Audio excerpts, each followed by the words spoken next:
Hello students, welcome back. In this video today we are going to learn how to write the data into the CSV file. CSV stands for comma separated values. So in order to work with the CSV file, सबसे पहले हमें एक module को import करना होता है and that module is the CSV module. So our first statement is import CSV.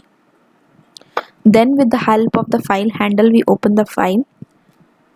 And the extension of our file is .csv. The name is emp. So our file is emp.csv. Then since हमने file के अंदर data को write करना है इसलिए हम इसे right mode में ओपन करेंगे.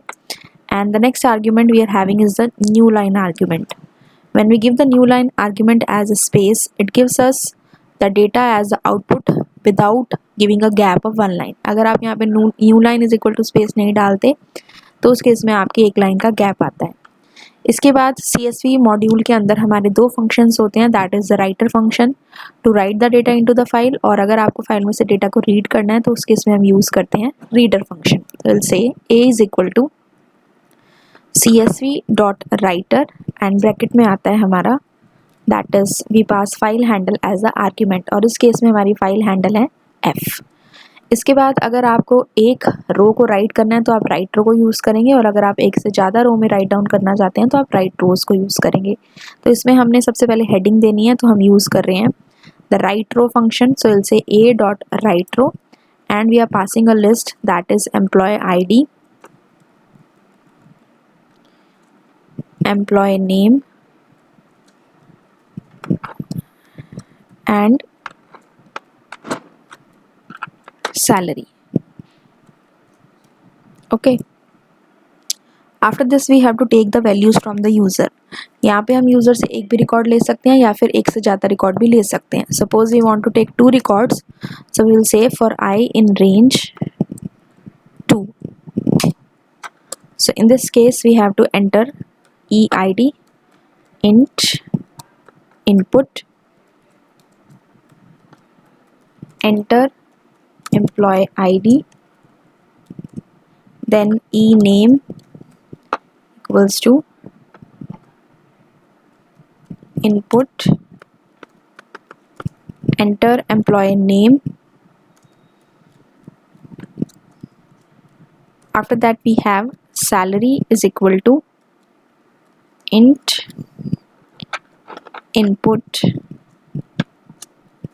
enter the salary. So 3 things we have entered from the user, that is the EID, employee ID, ename employee name, and salary as this one. Now after this what we are going to do is we have to write this data. So इसके लिए हमें एक empty list लेनी पड़ेगी ऊपर.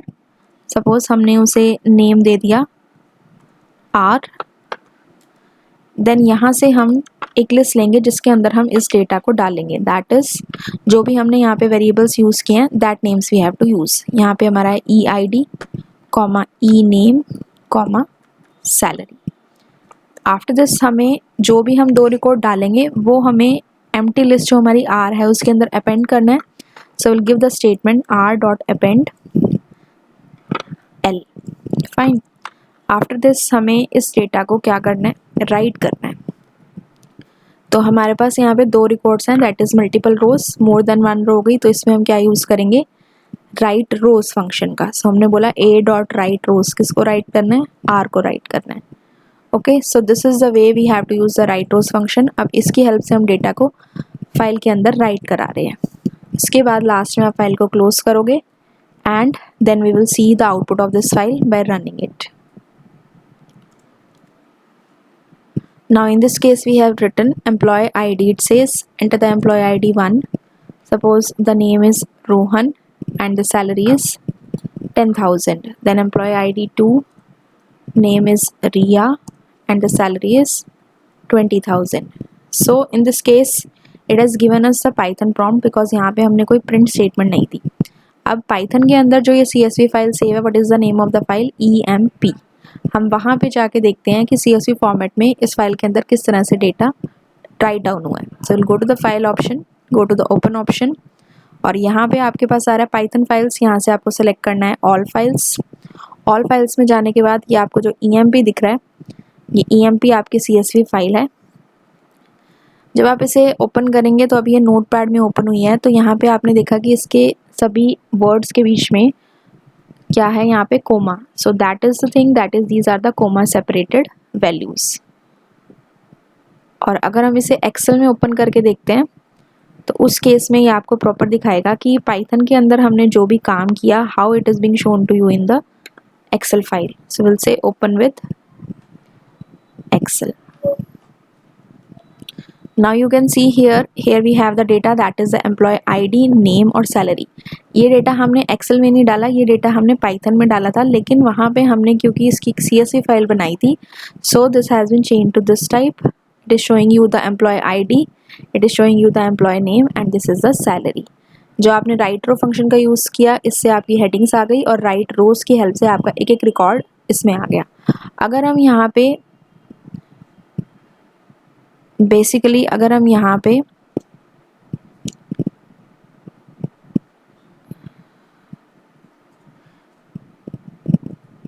यहाँ से अगर हम new line is equal to space हटा देते हैं, so you can check the output now let us run it once again. It will ask for the employee ID again, suppose employee ID 1, employee name as Sohan and salary as 10,000, 1,000, okay, employee ID as 2, name as Sia and salary as 2,000। So in this case, when you will see the file once again, file, open, all files, open with Excel। So here you can see the output, the difference is जब हमने new line is equal to space हटाया तो आप यहाँ पे देख रहे हो कि यहाँ पे एक एक लाइन का आपका गैप आ रहा है। So this is the difference when we are using the new line argument and when we are not using। ठीक है, तो बाय डिफ़ॉल्ट जब आप नहीं देते so that takes new line, यहाँ पे एक न्यू लाइन आ जाती है, यानी कि एक लाइन का गैप आ जाता है। Okay, so this is the way we have to write the data into the file. अगर आप यहाँ पे एक एक करके डेटा को राइट करना चाहते हैं तो सिंपली आप यहाँ पे एक फॉर लूप लेंगे, for I in R, we will say a dot right रो आई। यहाँ पे राइट रो हो जाएगा क्योंकि आप एक एक करके रो को राइट डाउन कर रहे हो, तो आपने यहाँ पे लिखा for I in R A dot right row, तो इस केस में एक एक रो जो है वो राइट डाउन होगी। और लास्ट में अगर आपको इसे प्रिंट करके देखना तो यू कैन से प्रिंट। इस तरह से अगर आप एक एक को प्रिंट करा के देखना चाहते हो so you can say print I. Okay, अब इसके आउटपुट को चेक करते हैं। Enter the employee ID 1, name Priya, salary 1,000, 2 Richa, salary 2,000। Now see here, एक एक करके जो आपके रिकॉर्ड में डेटा था वो एंटर हो गया और इसने आपको प्रिंट करके दिखा दिया, 1 प्रिया 1,000, 2 Richa 2,000। Okay, now this is performing the write operation. अब हम इसके अंदर अगर रीड ऑपरेशन को परफॉर्म करना चाहते हैं तो उस केस में आपको क्या करना है, you have to use a reader function.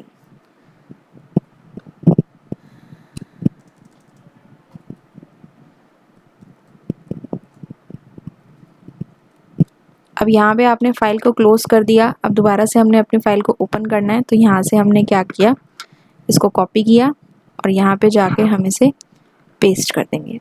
Then क्योंकि अब हम फाइल में से डेटा को रीड कर रहे हैं तो हम इसे किस मोड में ओपन करेंगे, रीड मोड में, and will say new line is equal to space.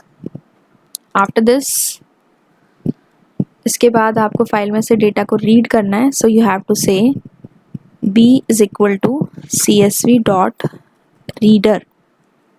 csv module का रीडर फंक्शन क्या करता है, फाइल में से डेटा को रीड करता है, एंड एक एक लाइन को रीड करना है। For I in b print I, and last में फाइल को करेंगे हम close, so will say f dot close. So this is the way we have to perform the read operation. और यहाँ पे सपोज आपने कोई प्रिंट स्टेटमेंट नहीं दी तो जब आप रीड करेंगे तो जो भी डेटा आपने राइट किया वो आपको डिस्प्ले करके दिखा देगा। तो हम इसको रन करते हैं। Enter the employee ID suppose 100, employee name suppose Siya, salary suppose 30,000, employee ID 101,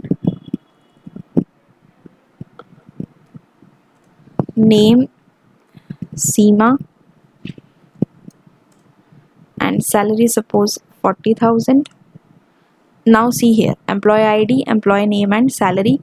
फिर यहाँ पे एक empty list आ रही है, then second record and then third record. इसके बाद हमारा क्या आ रहा है, ये तो आपकी हेडिंग हो गई employee id, employee name and salary, और बाकी जो आपने 2 रिकॉर्ड्स यहाँ पे एंटर किए। यहाँ पे एक empty list क्यों दिखा रहा है, क्योंकि यहाँ पे आपने new line is equal to space नहीं दिया हुआ। अगर आप यहाँ पे सिंपली दे देते हो new line is equal to space, इस तरह से देते हो, तो नेक्स्ट टाइम जब आप इसको रन करेंगे तो उस टाइम पे आपके ये शो नहीं करेगा। So let us run it once again.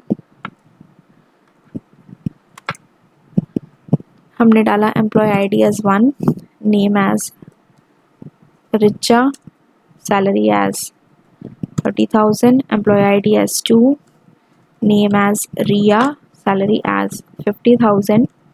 और यहाँ पे अब देखो the new line is not coming, employee ID, employee name, salary and then first record and then the second record.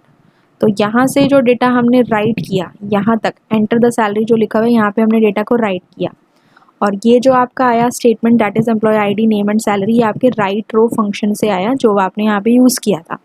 And since हम इसमें रीडर फंक्शन की help से file में से डेटा को रीड कर रहे हैं, इसलिए आपने जो फोर लूप यूज़ किया और यहाँ से क्या प्रिंट आई, तो इस प्रिंट स्टेटमेंट की हेल्प से आपके ये 2 लाइन्स आउटपुट में आई। So this is all about the reading and writing operation in the CSV file. I hope you all have understood this concept. Still you have any doubt in this topic, you can just comment in the comment section. And in the next video we are going to do some important question जो आपके exam के point of view से important है, that is the blank questions. Till then just revise this concept and have a good day.